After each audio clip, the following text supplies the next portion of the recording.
Glódís, hvernig líður þér núna eftir þennan leik? Bara drullusvegt.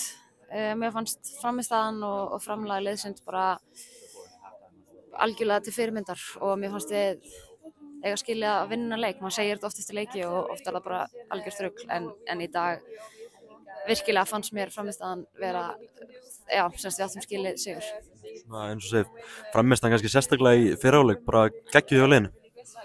Já, mér fannst eiginlega líka seinni hálfleikurinn mjög góður mörgu leyti. Þetta dettur aðeins neðar en leikmyndin líka er þannig að þær þurfa að skora og ná að halda okkur svolítið niður. Við náum ekki að halda eins vel í boltanum sem við náum í fyrri hálfleik. En auðvitað bara drullu svekkjandi og já, bara leiðilegt að sé á mínum herðum að þetta fór svona. Finnst þér, þú skorar náttúrulega þetta sjálfsmark, finnst þér þetta vera svona þín ábreiði hvernig? Já, auðvitað finnst mér það. Náttúrulega þetta er ástæðan fyrir að við förum heim með 1 stig en ekki 3.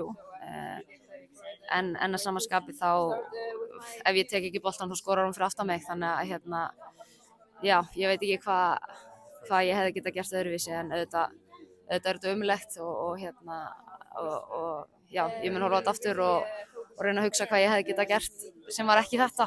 En ég vissi af henni fyrir aftan mig þannig að ég vissi ég þyrfti að taka boltann en þetta hefði verið betra að setja hann ekki þarna. Það var einmitt bara, svona þegar maður horfir á þetta, var einmitt eitthvað sem þú hefði getað gert annað í stöðunni?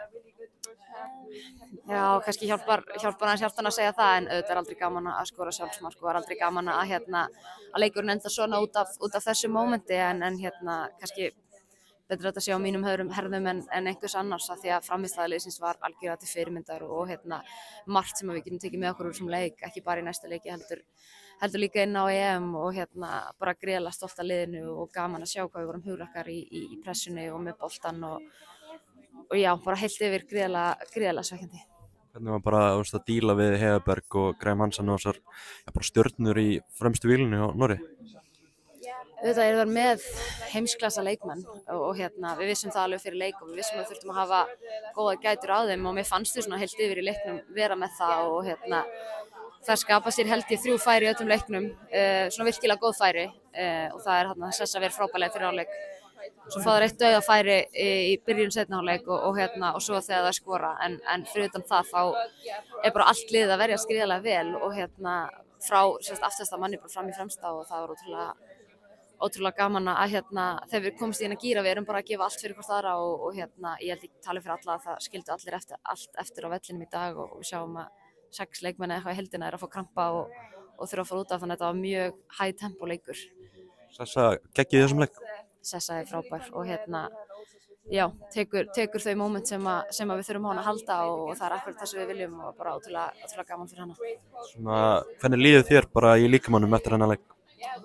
Bara fínt akkurat núna sko, bara já, svo verðum maður að sjá, völlurinn var mjög harður sem eru ástæðan fyrir að það voru margar að fá krampa en við þurfum allar að endurheimta vel og vera klárar aftur á þriðjudaginn því að okkur langar að vinna Frakka og svara fyrir þetta í dag. Komnir 9 leikir röð án sigurs, er það áhyggjuefni? Nei, mér finnst það ekki áhyggjuefni. Mér finnst frammistaðan verða betri og hvort að við vinnum leikina ekki, þetta eru smáatriði og við höfum oft talað um þetta og eins og í dag þá er þetta smáatriði, við skorum ekki úr okkar færum og fáum svo á okkur svona skýta mark og það er bara eins og segja, þetta eru þessi litlu atriði og við þurfum að láta þetta falla með okkur ofan á góða frammistöður en fyrst og fremst getum við stjórna frammistöðunum og þær hafa undanfarið verið góðar. Bara í lokin af Frakkland næst heimavelli, fyrsti leikurinn á nýja Laugardalsvellinum, síðasta heimaleikurinn fyrir EM, þetta verður alvöru leikur. Já, þetta var hörkuleikur. Þær eru náttúrulega með aftur eins og Noregur heimsklassa leikmenn í öllum stöðum og verður bara verið verkefni fyrir okkur. Við þurfum að vera mæti í þann leik eins og við mættum í þennan. Við þurfum að vera hugrakar í pressinu, við þurfum að þora að vera með boltann og ég vona bara að við tökum það jákvæða með okkur úr þessum leika því að í heildina er miklu meira jákvætt heldur en neikvætt. Takk fyrir þetta, Glódís.